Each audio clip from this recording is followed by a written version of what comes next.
Wednesday, January 11, the 111. Morning, folks. Are you ready to rock? Are you ready to have a little bit of coffee, some magic stocks, and some morning magic talks? Everybody, glad to see you here. First in the room with a bowl and a spoon, that's Richie Dubs. Here this morning, joining us on the channel, the main brain, Ed, over at the Dual Brain channel, the thinkingest man in the game, thinking twice as nice, maybe thrice as nice as everyone else. The Ed, the thinkingest man in the game of Magic the Gathering from the Dual Brain channel, my friend, personal friend, MTG Gaming Bob. It's a fact. You may catch us riding around Las Vegas, Gaming Bob and myself. Richie Dubs, Michael Superbacker, thank you for always having my back here on the show. It's 2023. Let's go. I am super stoked to bring you folks this amazing stream here today. The stock ticker's working. Hasbro stock is up for discussion. I had a great time last night over at the Twiddler's place. Just anybody who hasn't made their way over there at least once to see what's going on, it's a lot of fun. I suggest you do it. You may see me there on a Tuesday or Friday evening. Catching it up on the duck races. Things are quackers over the Twiddler's channel. But why don't ducks get dressed up? Because they're used to dressing down. Glad to have you here today, Twiddler. Good morning. All are welcome here on the channel. Thanks for taking me with you on your morning adventure here. I really want to thank you folks. Let's just take a minute for ourselves this morning and thank each and every one of you for sharing life with me here today. It's a beautiful day. Today is an amazing day. We are the masters of our abilities, and today is a beautiful day.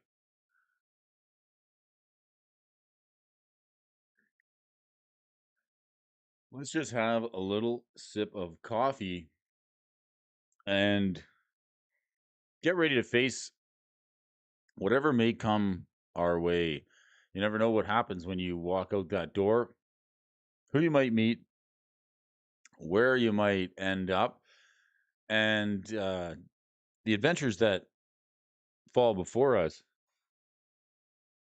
We're going to look at Hasbro stock here this morning.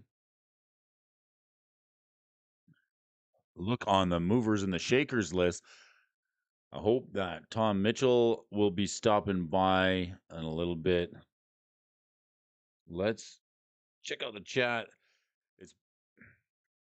Chat's blowing up. Hit the stock desk, Brody. Let's do it.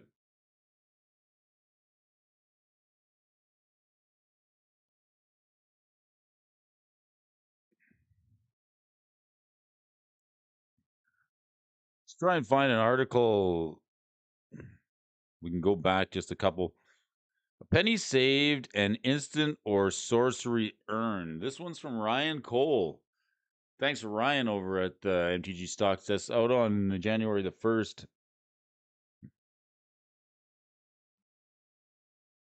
Message from Ryan, hoping us all are ready to eat up some more free data from your premium membership penny stocks page, because we got 3 more cards for you folks today in interest that this barrel scraping pastime of buying low in hopes of selling high. The penny stocks page here on the stock desk And it's a bit of a rule breaker here today. I don't mind sharing with you all a few glimpses of what's hiding under this site. Normally, card preferences for Ryan are geared towards the collectible cards in Magic's legacy, but these cards are the penny stocks. So he's chosen 3 as proper investments for the formats. Without further delay, the top 3 penny picks this year: Haughty Djinn, Star 4 creature. Wait, we got it. What's the price of Hasbro stock? Brody, just hit the refresh button for a second. What are we doing here? Hasbro stock. Where are we here? I don't think the market's opened yet. Tuesday for market's not open yet. 64.48 up a point. Just hold your second. Hold your hold your tongue just a second there. All right. Before we get too carried away, this haughty boy, too haughty, too hot, and too Scotty, too haughty. All right. This haughty Djinn, a star 4 blue creature. It's cost you 2 blue and 1. Should fly, and it does. Haughty Djinn's power equal to the number of instant sorcery cards in your graveyard. Instants and sorcery costs 1 less to cast for you. I adore your outfit. It's so rustic. Morning, Haughty Djinn.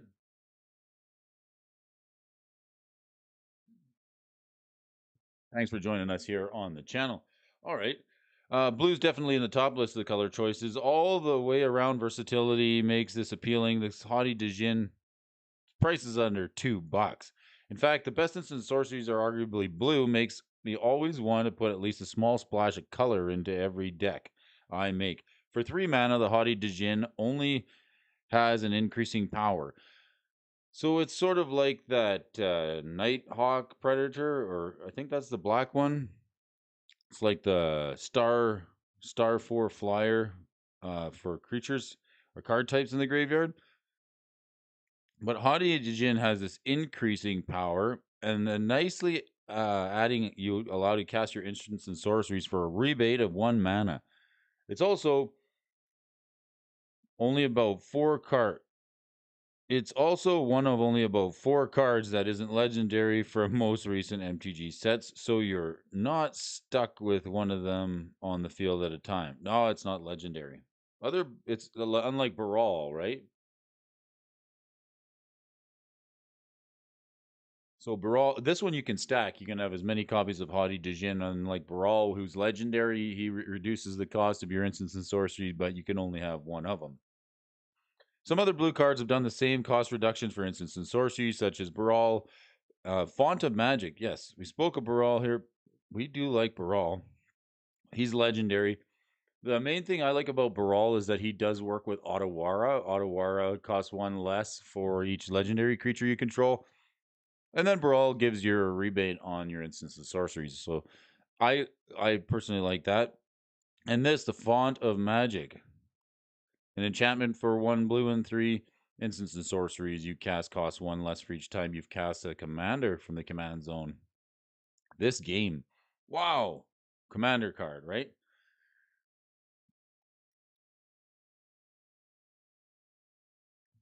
As well as non-blue cards like Cemetery Prowler and Cloud Key. A little extra having its power equal to the number of instants and sorceries in your graveyard means that when you counter that win con your opponent tried to dish out on their turn, you get to move back to your turn with a creature that's bulked up just a little bit more.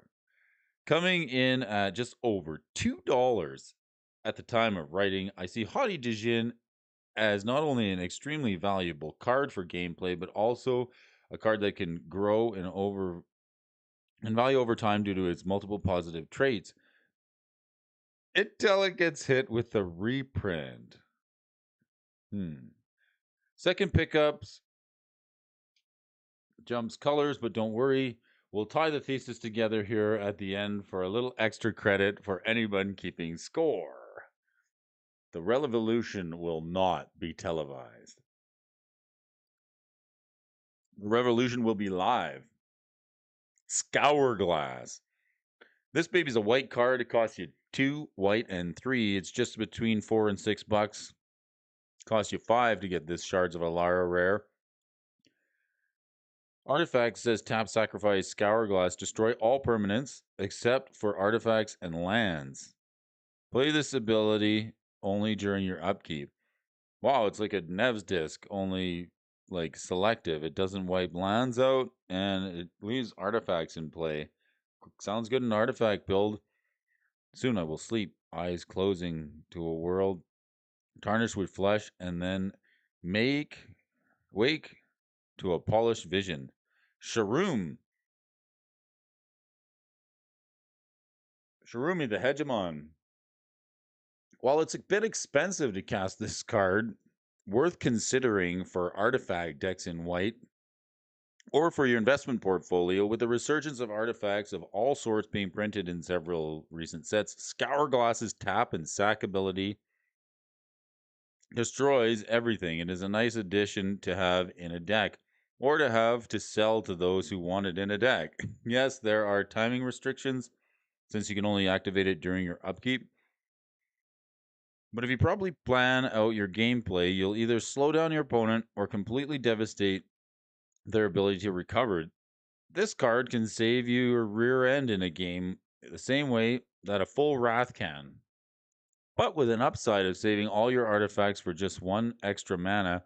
It makes it one of Ryan's favorite penny stocks. Sitting right around $5 at this moment, graphs are showing that steady growth and easy recoverability from this card. I also do like that artifacts won't be set to the wayside anytime soon. This one's clearly has a spot on the table for both the player and the investor. I wish I could make an effective deck using Haughty Djinn and Scour Glass, which was obviously and obnoxiously a segue into my third and final penny pick, which is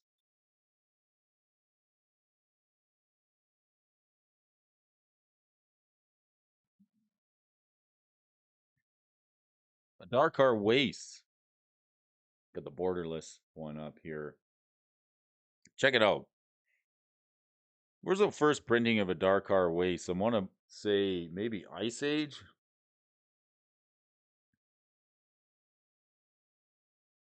Dominaria United version here, the borderless one.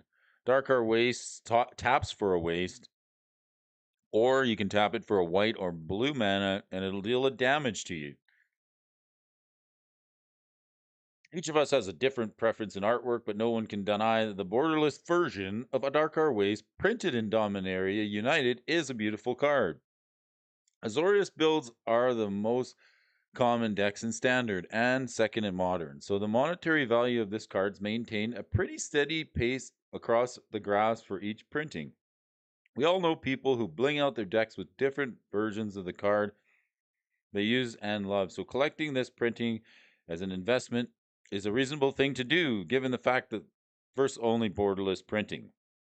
Is that a fact that you can play it untapped and simply drain yourself for a life to get the mana you need? The Pain Land isn't so bad opposed to waiting out the proper color draw or sitting and waiting a turn to tap land and actually open you up. Darkar Wastelake makes a valuable option for the Azorius player, not to mention the fact that around one of the things that white does best is gain life, so the damage in colored mana is a recuperable in the right Azorius build. With each of these 3 cards, it's easy to see why both player and the investor could get behind them and happier with their purchase. I often find myself having a hard time deciding whether I'm buying a card to play or to have in my collection or portfolio that would one day build me the ultimate deck. But with these choices, no doubt I would play both of them for these purpose and be happy to have done so. Now remember, showing a little piece of the stock page over here from Ryan. Shout out to Ryan Cole. Thank you for this article. Appreciate the writing, and we enjoy reading your articles via Stock Desk here this morning. Shout out to Mr. Ryan Cole. If you run into him on Twitter, tell him Brody says hello. Right on. Canton, Ohio. Anybody out there from Ohio? Shout outs. Let's check out the chat. Let's check out the chat. Stock test. We got some cool articles. There's a couple more we're gonna be able to go through here over the next couple of days. We got some on the reserve list.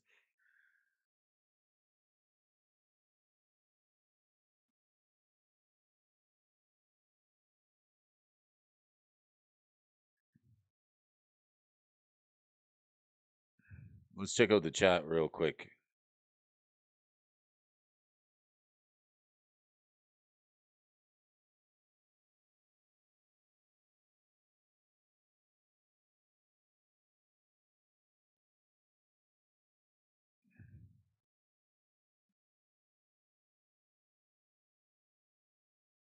MTG Gaming Bob says, I'm in Ohio, about an hour away from Canton. All right, well, you might run into this. Really? Is that a fact? You might run into Ryan out there in Ohio, no doubt. Richie Dubs says, New York and Connecticut here. Richie Dubs, Azorius second most pre-relevant in modern. That doesn't sound right. I mean, God, I didn't write this one. Seems pretty relevant. I like Azorius. It's a fun build.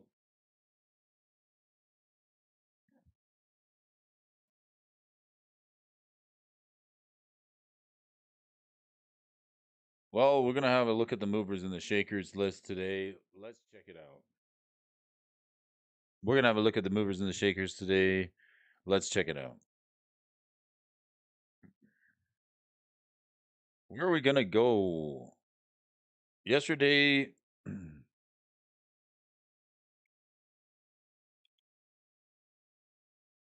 today we got Phyrexia all will be one. Some price spoilers out.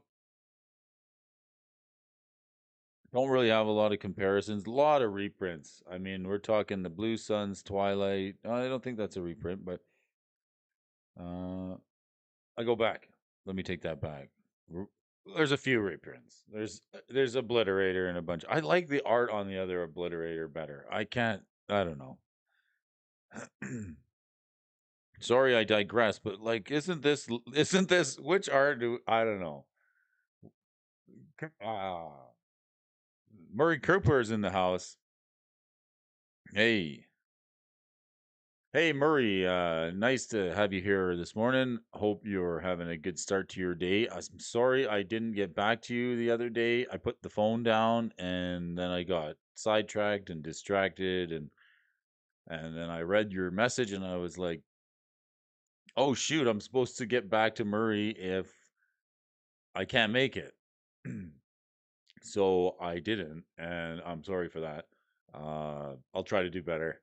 Thanks for the invite. I just got back from holidays and missed cleaning up and getting things ready to do the show. So I'm glad you're here. Thanks for joining us here this morning for a little bit of Magic Talks. I'm just looking at this art on the Phyrexian Obliterator for a minute. Which one do you like more, the new one or the old one? Let me know.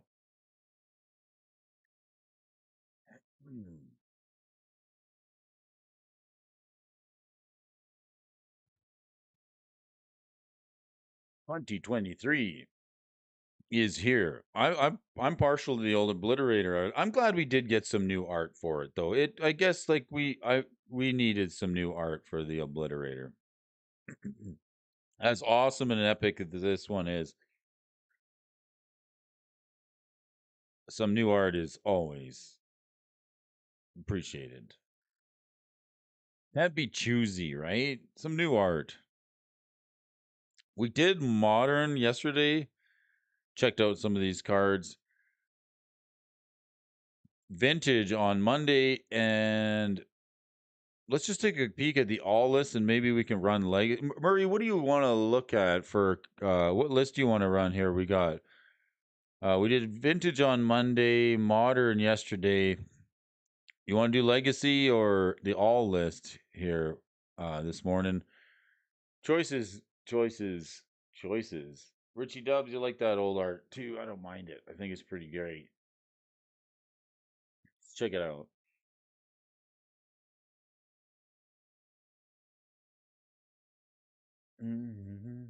Maybe we'll do the legacy list if you. What do you guys want to do?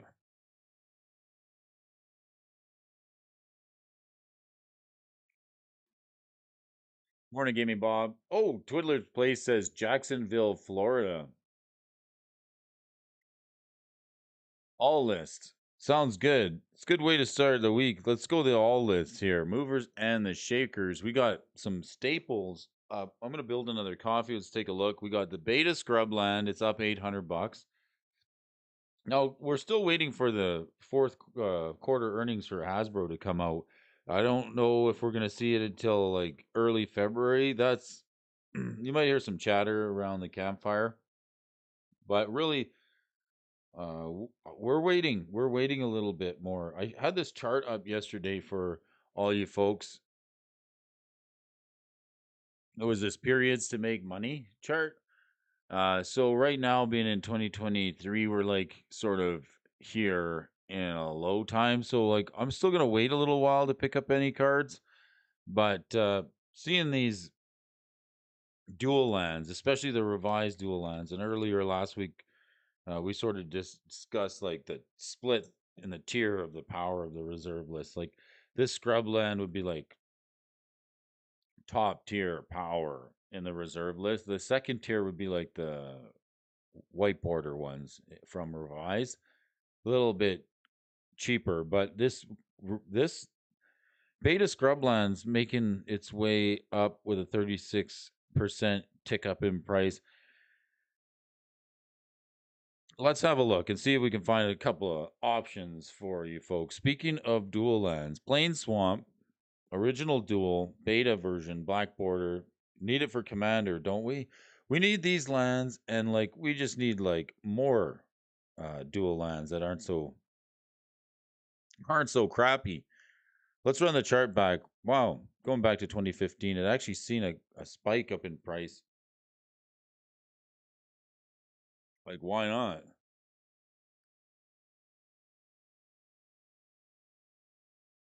2012 to 2015, seen a bump up to about 2,000, and then like a retrace all the way down to 1,000. Been running east to west for a couple of years through 16 to 21. A tick up in 21, and like now it's seen like a little poke, right? It's like here. Interesting. All right. Well, what does that mean? Well, it means that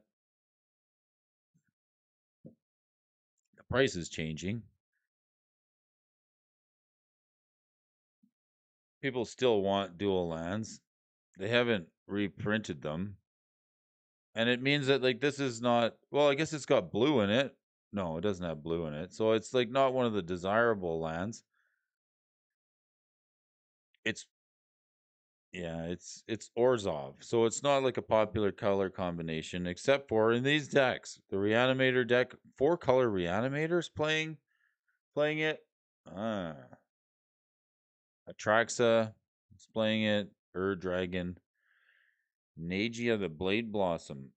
Well, if you don't have $2,999 or you're waiting for the next super high-end sale to come along, uh let's check the versions here. What else can we get it for? A revised copy? $339.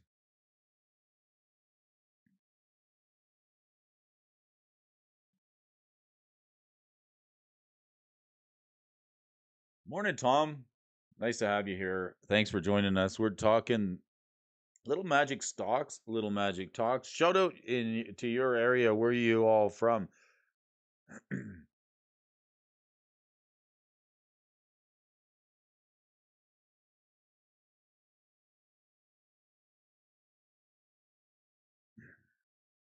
Are you living in both states like my buddy Richie Dubs?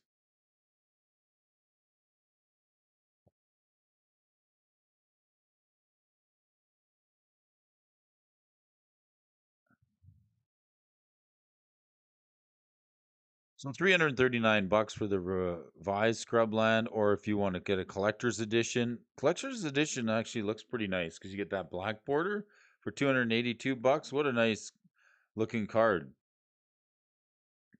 Dual lands and all the ABU duels. I would say let's wait a little bit. Let's. I want to be waiting another. If that's on your list to pick up, I would wait a little bit, maybe in the next 3 to 6 months. If you're in the market for some dual lands, that's never a bad idea. Time Vault.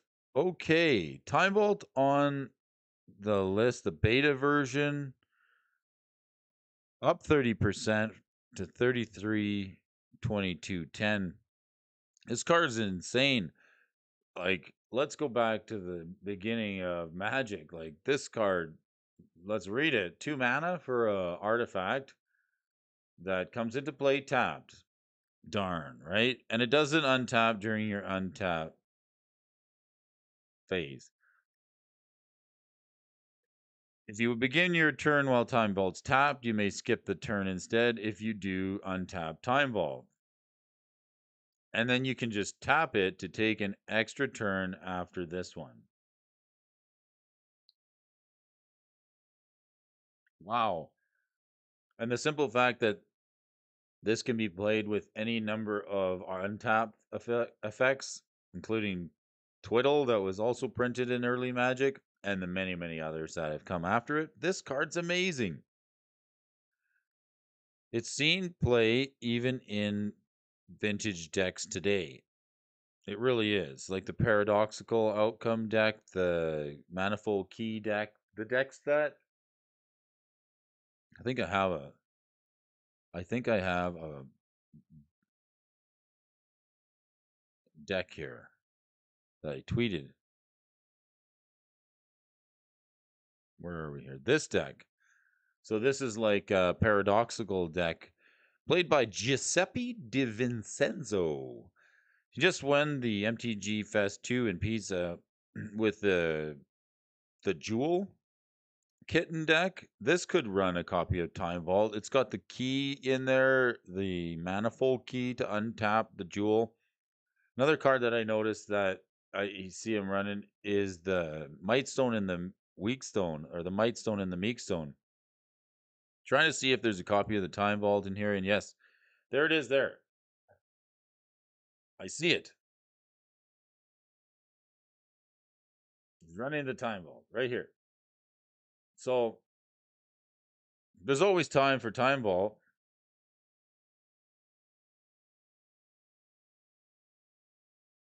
It's a cool card.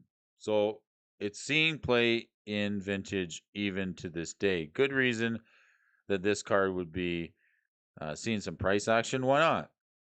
Paradoxical Outcome. There it is, the vintage deck, in 38 decks using it. Right? Still seeing play today. Is it banned in Commander? It might as well be, right? Yeah, it's banned, but it's not in vintage. That's the only place you can play it. It takes an extra turn. You can untap it. It's insane.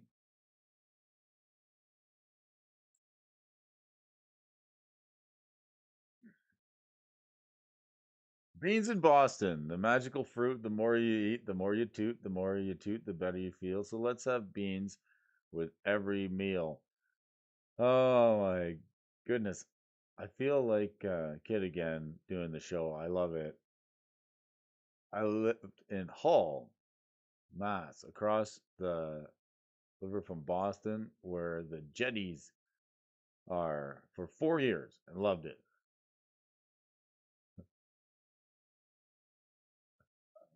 Uh,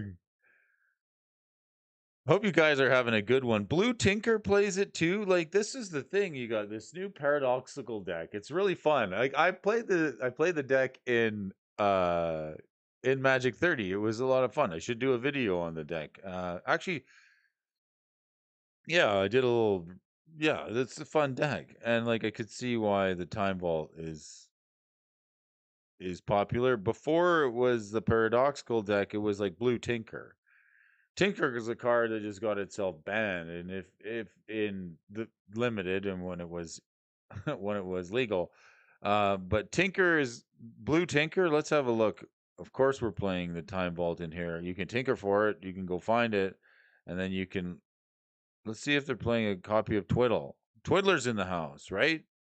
Twiddler can't say enough about Time Vault. If there's one card you want to twiddle, and that's funny, this blue Tinker doesn't have a copy of the Time Vault or the Tinker in it. It's got the Time Vault. Nevertheless, you can tinker for it. You want to have a way to untap it, but I guess we just use the manifold key. In this day and age, we got this on a stick for 1 mana, one and tap the manifold key to untap an artifact, and then you can also make something unblockable until end of turn with this key. It's a great key. Let's have a little sip of coffee here. Here, cheers to the manifold key. Anything else we want to untap with that sucker? What's Coveted Jewel at? Coveted Jewel, good card. Let's take a look here. The Jewel. The Jewel. Oh, it's going to be in this deck here. The Coveted Jewel isn't too bad. For Bryce.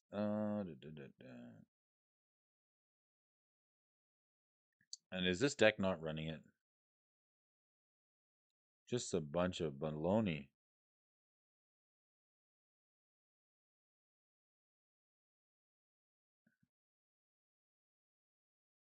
Coveted prize, coveted skies, coveted. We want the jewel, ladies and folks. Here we go. It's $1. It's $1. The 2018 version is $3. If you want the bling for the deck. But if you're cool with like a list card, you're looking at $1 from Commander 2021. It's not that bad, and it's really good. Like this is a heck of a card. Let's check it out. 6 mana. When it enters the battlefield, draw 3 cards. So hooray! It's got Ancestral right on it. Enters untapped, taps for 3 mana of any one color, and when one or more creatures an opponent attacks you and aren't blocked, that player draws 3 cards and gains control of Coveted Jewel. Untap it. Well, I'll tell you what, you're never letting them have this jewel if you can help it. You paradoxical this sucker back to your hand, and then you draw a card for it, and you try and replay it.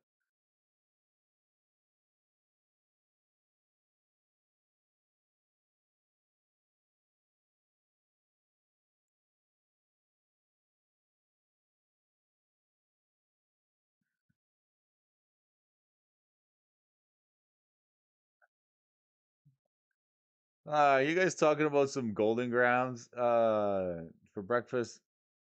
I want some golden grounds for breakfast.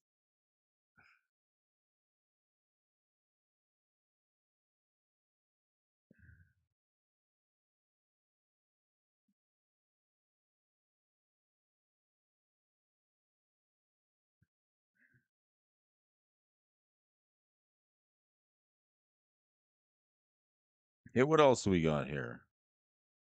Uh oh. Contract from below. Another anti card, right? Like here's a card. Here's a card that I think it's collectible only. I think that's pretty much where we're gonna pick this up for collectability. Let's take a look here. Run back the chart a little bit. Uh, wow, this card's seen some price action. I'm pretty surprised. The beta version, anti-card, reserve list, banned in just about every format. It's up to $1,000 for the limited edition beta. It's $1,000 card now. That's what this stock chart's saying. Let me take a look here. We're running this way until about 2021, and then a bump up here to 2023, and then like yeah, it's at like an all-time high. All right, let's check this out for just a sec.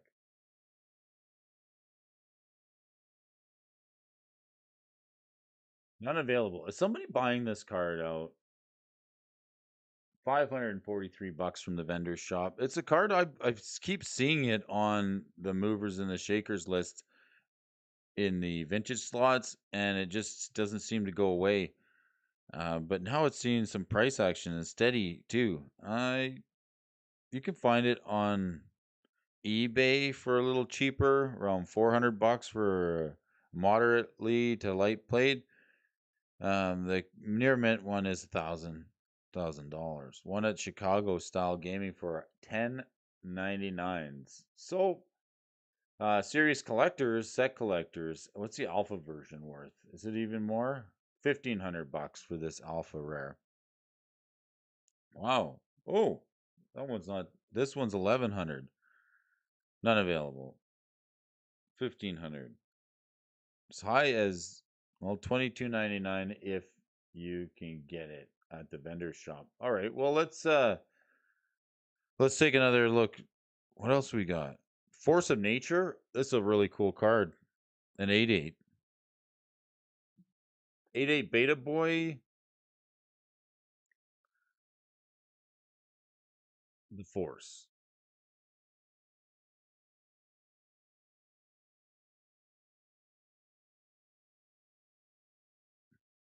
$700. Whoa. I don't know who's paying $700 for this one, but I'm just gonna take a look here and see all the different reprints of it. Man, Beta Force of Nature for 700 and Alpha for 2,400. Any decks playing it? Xenagos, God of Revels, Commander, 1v1. Okay, 1v1 Commander.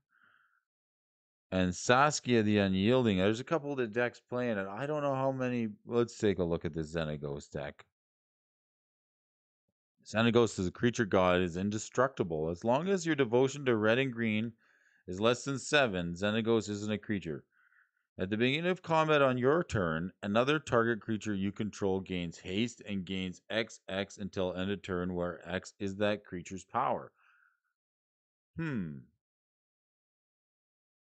Well, the bigger the creature, the more powerful it's going to get. So, I mean, it makes the Force of Nature a 16/16 trample.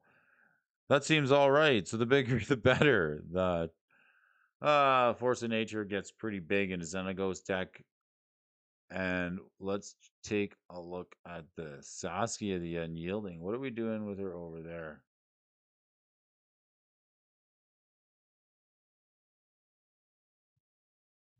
Not Xenagos. Saskia.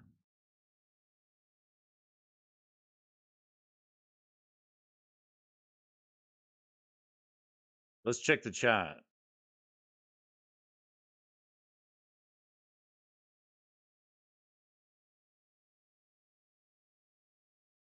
Richie Dubs. It's early, boys. It's early.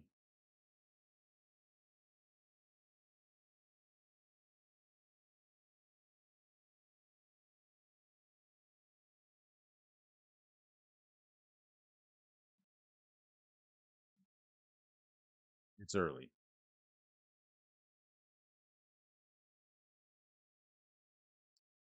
If you guys are interested in a little bit of Magic stocks and some Magic talks, hit the like button if you're watching already, and if you haven't, share the stream with a friend if you got a second.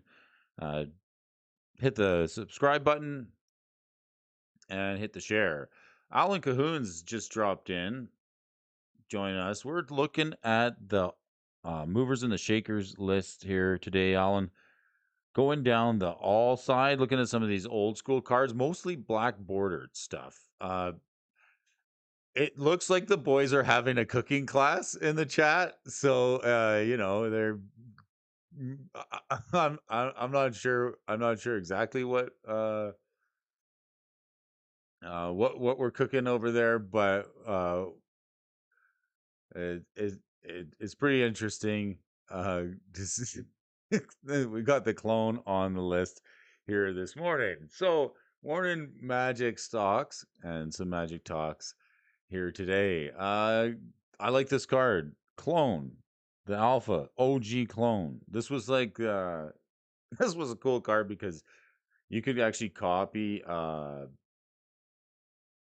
Vesuvan doppelganger, and then it would become a shapeshifter, and you could change the target again and again. So there was like two creatures that could copy a creature's ability. It was the Vesuvan doppelganger and the clone. The difference being that this one is like way better because it can change the creature target each and every uh turn, but like this one here it's this one here it's one blue and three, and it enters the battlefield as a copy of any creature on the battlefield. Let's check it out. Collectible card. I mean, where there's decks using this, like in Commander, that like the copy decks, right? We got the Send triplets. Why not? You could make a quadruplet. You could have a four uh, Send triplets. It's pretty cool. Barrel full of Strix, Flying Death Toucher, and anything that like copies. So like any of the copy decks, or like what was the other one? Brage Conjurer, Lord Xander, the Collector. Richie Dubs. It's all good. Uh it's just funny because I'm like trying to keep up in the chat and I don't know what you're talking about. So I'm just like, okay.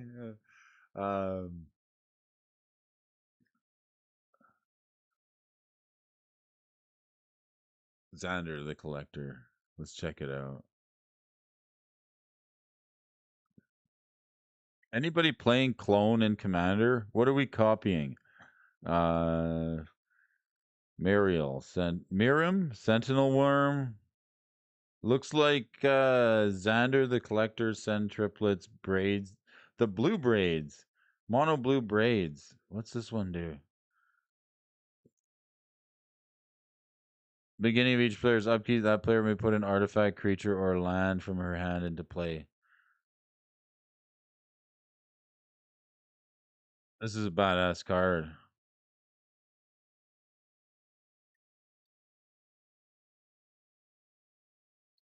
I I'm wondering, like, does anybody watch Magic the Noah? Shout out to that fella. He did a pretty interesting video the other day about the Commander, a new Commander format that you just start with 10 lands in play, and then each player just starts going around, and 40 cards in your hand, and then you just start going around the table, and people just start playing, and you can, and a Vulcan Orrery starts in play, so you literally all play at flash speed, and then the game just becomes like a game of everybody starting with 40 cards and playing cards at flash speed. The stack starts away right away with everybody with 10 mana up. Braid sort of does that slow level. At the beginning of each player's upkeep, that player put an artifact, creature, or land from their hand into play. I guess if you want to copy that. Helm of the Host. Maybe you want to throw a helmet on her? I don't know. Maybe you could clone it. Shoot me a comment in the comment section below. Anybody using clone? What are you copying it with it? Especially in Commander. Like, what's the best target these days? I don't really know. Brody, you're so out of touch with the clone game. I haven't played with clone since I built my first Commander deck, and I was like copying, uh, like oh, the Mariki Barrett and the steel creature cards, like the Mariki and the Old Man of the Sea, and any dominating Illicid, and any of the creatures that uh, take control or gain control of another creature. Way better clones than clones in EDH, right? New commander format.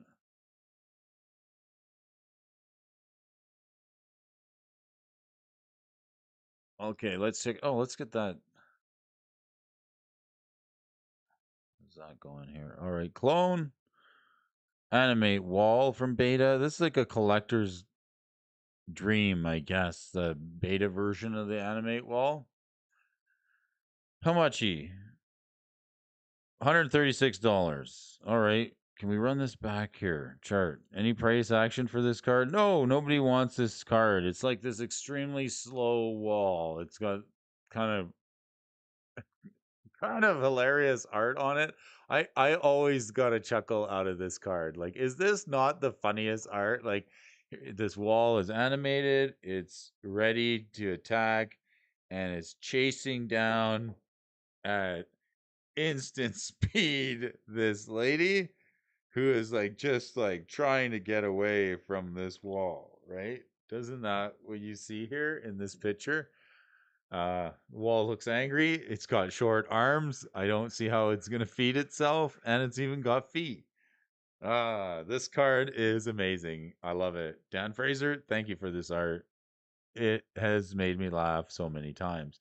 Not a very desirable card though, but like maybe with the advent of creatures that swing with their butts, Arcady Sabbath and Ring, I think it's Ring the Alarm or the Dinos.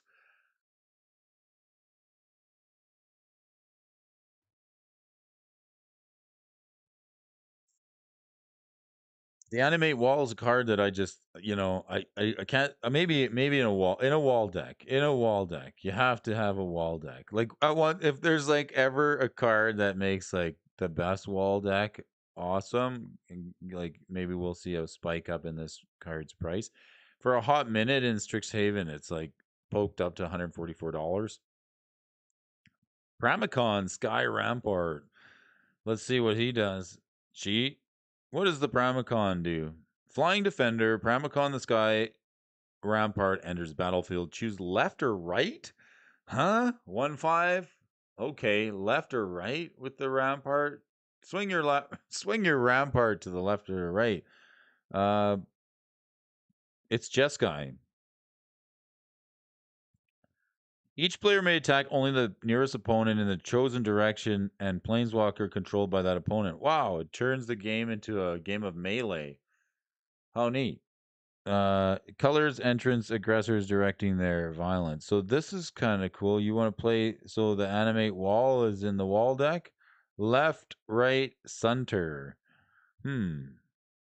I guess you like put up a wall to your, yeah, okay. Kind of a neat deck. Oh, take a, and then Gave Guru Spores. When it enters the battlefield with 5+1/+1 counters on it, you can remove a +1/+1 counter to make a green Saproling. Sack a creature, put a 1/1 counter on target creature. This is like way better friggin' Saproling Commander. I'm running Slimefoot. I think this is better. Ugh, I need to get this card. I am running a Saprolings deck, one of my commander decks, so this is way better than the Slimefoot. I think I could run Slimefoot as like secret commander, and then we could splash white. Cool. I just learned about this fungus. It's also in the double masters. It enters with 5 counters. You can remove a counter to make a Saproling. Right away, you can get Saprolings going. I need this card. How much is it? Let's see. $140. Can get some play out of that. Pretty cool. Anybody else running Saprolings? Biovision. Tom Mitchell's had a Biovisionary deck running clone. Never got it going in time though. Yeah, it's too slow, hey?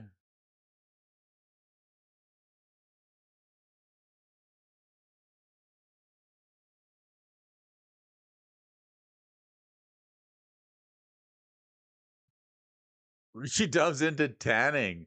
Oh, I'd love to see your tan, Richie. Uh, oh wait, canning. Uh, that's funny. Hunting, fishing, canning, growing vegetables, all that kind of stuff. Valuable things to consider. Some bees, if you can get some bees, or some chickens. You're doing pretty good because like the price of eggs, I guess, is pretty high. Work beckons. Gotta hit the road. Ciao, ciao. Safe adventures, Murray. Thanks for bringing us with you here today and join us a little bit here on Wednesday, January 11th, 2023. It's the new year. All are welcome here over on the channel. We're doing a little bit of morning magic stocks and some magic talks, a bit of a cooking class this morning if you're into that type of thing. Check out the comment section below. We've got all the players in the house: uh, Alan Cohoon, Tom Mitchell, uh, my friends Murray Cooper, Richie Dubs, Ed Dualbrain, Michael Superbacker. Twiddler is in the house. MTG Gaming Bob, Michael Superbacker. We're just having a we're just talking about tanning and canning here this morning. Gave me the bean sauce, bro. This is the deck for me. I want this friggin' card. I gotta write it down. Gave, Guru of Spores. Murray, like, isn't that's a yeah? I know you're off to work, but that's like I gotta get that card for the Saprolings deck. I think I'm going to just sort of save this. Gonna save this deck list for later. From Schmidus. Thanks, Schmidus. Animate wall.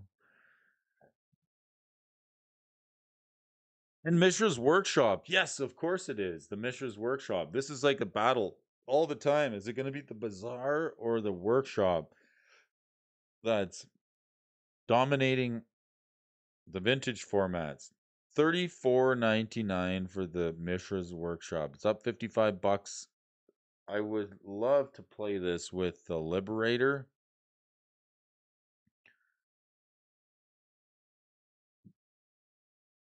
The Urza's Battlethopter. Like, what do you think? Why not? Like, here, let's like I would love to play this with the Workshop. Liberator's 3 mana. So you're like Workshop go in vintage. Let's just hear me out here. Or even just okay. Just just it's my idea. I'm gonna I'm gonna have my idea here for just a second. You play the Workshop and then you say go, and then your opponent takes their turn, and then before the end of their turn, you flash in this Liberator, right? So you can like hold up your opening hand to some degree if you're holding this Liberator, because you can drop it for 3 mana, giving all your other colorless and artifact spells flash. And then you can like drop your power pieces. You can drop your Lotus. You can drop your Mox. You can use those to activate and cast any other artifact spells like your Sol Ring or your Time Vault or any of the stuff in this deck, like, right? Your Grim Monolith. Then all of a sudden, all this stuff has flash, right? So you're playing, or the Jewel has flash, right? And all these artifacts have flash, right? So you right now, like this deck is great. It's making waves in vintage. It is. But like this one, the Karn Liberator, you throw this in here, now it gives colorless and artifact spells flash, and you can play any of these shenanigans on your opponent's turn. You can play the Mox Opal, you can play the Jewel, you can play the Divining Top, you can play any of this stuff. You can play the Phyrexian Metamorph. You can play that creature at instant speed with flash speed. Tell me what you think. Brody just out to lunch. It's the trick is you got to make a spot for it, right? But as cards like that go get printed, like this card gets stronger. So it's like if you've ever and if you've seen the you know what's sick though? You know what's disgusting? You know what just blows my mind? What's worse than the Workshop is like sitting down and playing how good this card is, Bazaar of Baghdad. I don't think people realize how good this card is. This card is like the same amount of money, just about, and it's gonna be neck and neck until like this card becomes better, or playing from the bin, or discard, or madness becomes better. Because like this card says draw 2, then discard 3, but what it really says is draw 2, cast 3 things for free. When you're playing madness, all right. So it almost taps for 3 mana in a way, right? And draws 2, like in the right build. So this card, the Bazaar Baghdad, and this card probably um going to be neck and neck, depending on what is like the most popular vintage deck. See this paradoxical deck, as long as this paradoxical deck is like making headway, um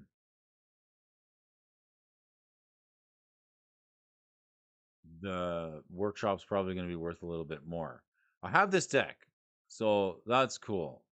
Let's get Brody on the Pro Tour. Um, because the Pro Tour is back, right? Yeah. So like, I have this deck. Let's go play it on the Pro Tour, and we'll bring you live coverage. Why not? Except we'll add some artifact flash to it, and we'll go around the world playing Magic. Um, Richie Dub, you have chickens? That's awesome. I want some chickens. Mrs. Alfonso wants bees. So chickens and bees. Let's try to get Odric going.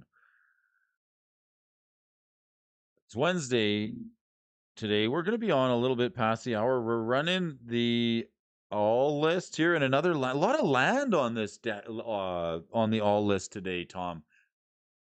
Like, check this out. I see we got the scrubland, of course, the duels, right? Then some vintage staples like the Time Vault and the stuff that we're seeing in the Paradoxical Outcome deck, the workshop, and now Diamond Valley, Moat, Control Magic, and let's check out the Diamond Valley. Let's check out the price here. Is $934.99. This thing's on the reserve list. I think it's doubled in price in the last 5 years. And it has. It hasn't seen a boost in a while. Arabian Nights Rare Land. This is something like, if you couldn't get the Bazaar, this is like another card that you could pick up. Um, if any of these appeal to you, this card, I mean, let's look at it. It's a land. It taps. It doesn't tap for mana. I did play it in lands and in a Merit Lage deck once upon a time, like where you're sacking the 20/20 to gain 20 life, like in response to your opponent swordsing it, because turns out that token's not all that hard to get rid of. Um, I know the Pro Tour is pioneered this year, but we can prep for it, coach. We can. Brody's when you're wondering, you're learning. Brody's wondering.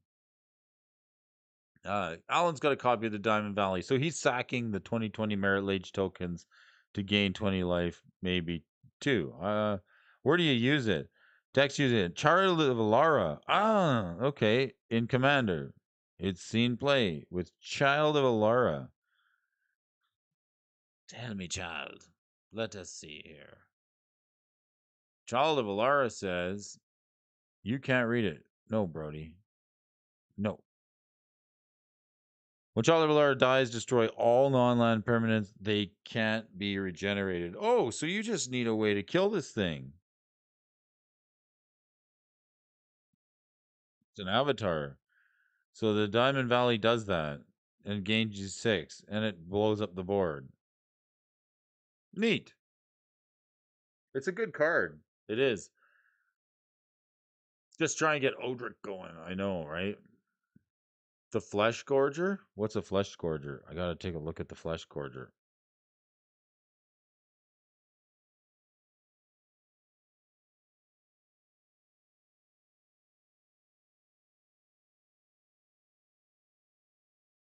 Not even too sure. Flesh Gorger?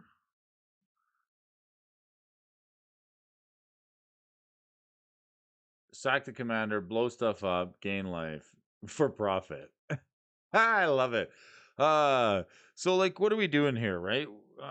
Let's take a look here. We're waiting for the we're waiting for the prices. If any of these cards like appeal to you, and maybe they don't, but maybe looking at Magic card prices,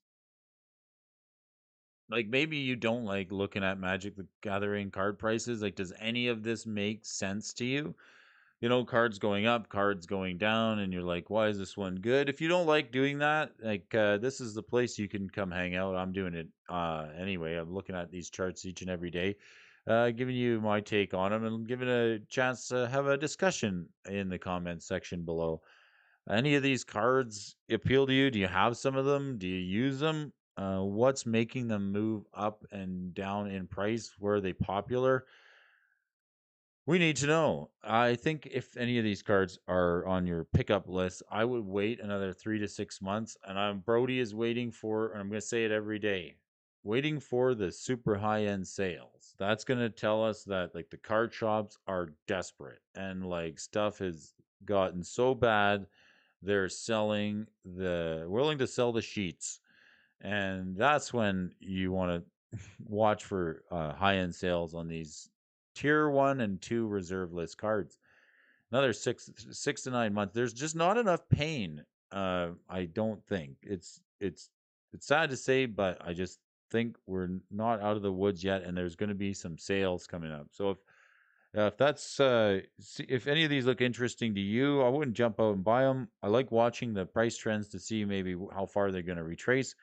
But if you got anything on your mind, you want to discuss about this card, the Moat card that's been bought out a number of times, let me know. Here's a card. I'd love to get a copy of this so you can build the deck, right? Creatures with flying can attack. A card that, if you're new to Magic and like reserve lists and buyouts, let's look at a chart on the card like this one, the Moat for $1,499. It's 2 white and 2, and it says creatures without flying can't attack. Okay, it just shuts down the board except for flying creatures, and the name would suggest it moat, right? You dig a big watery trough around something. The only people that are going to get to it are the ones who fly. But like, let's look at this card was bought out at least a couple of times, over and over again. It's a really terrible chart to see it because we can't. Uh, I'd like to shrink it down just a little bit. This is what happens when a spike happens. So like you see this, I'll explain this here. So right now there's a spike right here, right? This is like a recent, is this today? Where are we here? Of course Moat's getting bought out again, right? Of course it is. They couldn't leave it alone. Right? Okay, let's have a look here. Is this today? No, this is 2021. So this is a Moat buyout in 2021. Brought it all the way up to it says 10,000, but that's like probably an anomaly or some like maybe somebody bought a big position.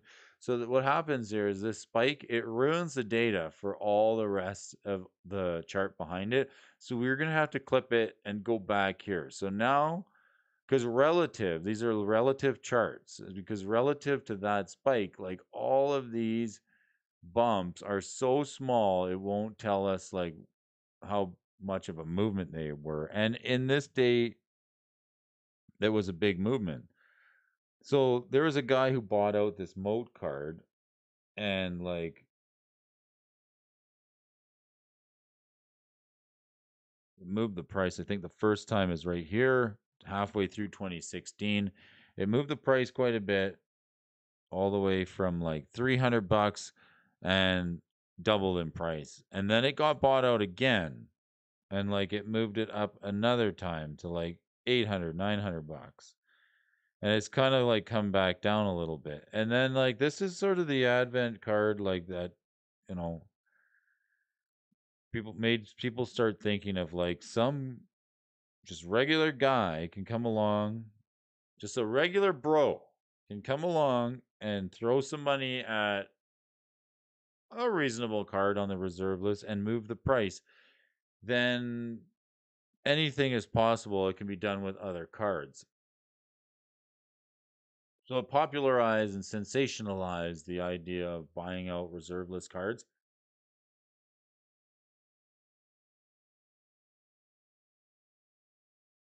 So that's why we see a high price on this card Moat. And if you've seen the story, like I sort of heard about it after it all happened. It's like it happened, and then it happened again, and then it happened again with other cards like Bazaar of Baghdad. So that has happened. So when you see a card like Moat, and you're like, why is it so expensive? There's a lot of that rinse and repeat type of behavior happening, right? And unless those people are committed to just holding on to them for a long term, they won't find their way back into the market, or they will just drip back into the market one at a time. Last card on the list here today, folks. Control Magic. The original Steal Your Creature card. It's actually pretty cheap for like the price is high, $488 for this beta alpha version, but you can get other versions of this uncommon all the way from $1. The beta is $100, and all these other versions. It's the original Steal Your Creature card. 2 blue and 2. You can just control target creature until enchantment is discarded or the game ends. They had to put that on the card because the mentality back then was like some exchange of ownership in the game was permanent, like with cards like Jewel Bird. So they really had to mention that, like, when it dies, you give it back, or the game is over. You give it back.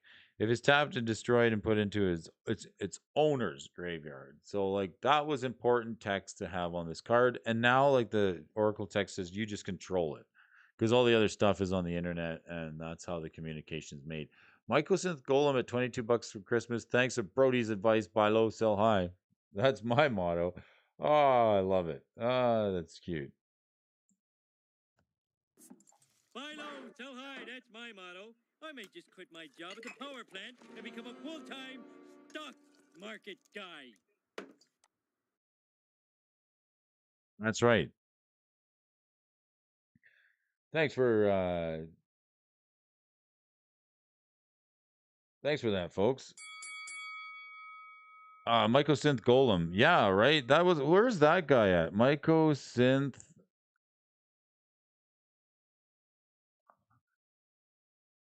Golem. It did hit the list. This is a card that was making waves before the new year, and I'm glad you like brought it up, because like we were seeing it when it was like just only a couple of bucks before the push up, right?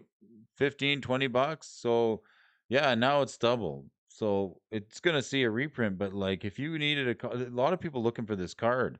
This was the popular card, right? Tom, you're totally right. This sucker was like before the new year. Like, I'm glad you mentioned it. This thing was seeing a bump up in price. Any more decks using it? Yeah, the Urza Chieftain Artificer deck, Megatron Tyrant, right? The new Urza is running it. Affinity for artifact creatures. Wow. Artifact creatures you control have menace, and Urza costs less, so you can get them out for 3 for a 4/5. And then at the beginning of your end step, you get a 0/0 construct, and then you run the Mycosynth Golem, and then it has affinity as well, and then it gives all your stuff affinity, and shenanigans happen. Let's throw the Liberator in there and give everything flash while we're at it. OMG. Yes, Control Magic. Cool card. Braids, the Conjurer, Adept, send triplets, and like the Steal Your Creature deck. It's still gonna see play. It's good. When they were doing the beta draft at Magic 30, I would say like Control Magic is a draftable card in something like that. It's even it's even draftable. I love it. I do. I really do.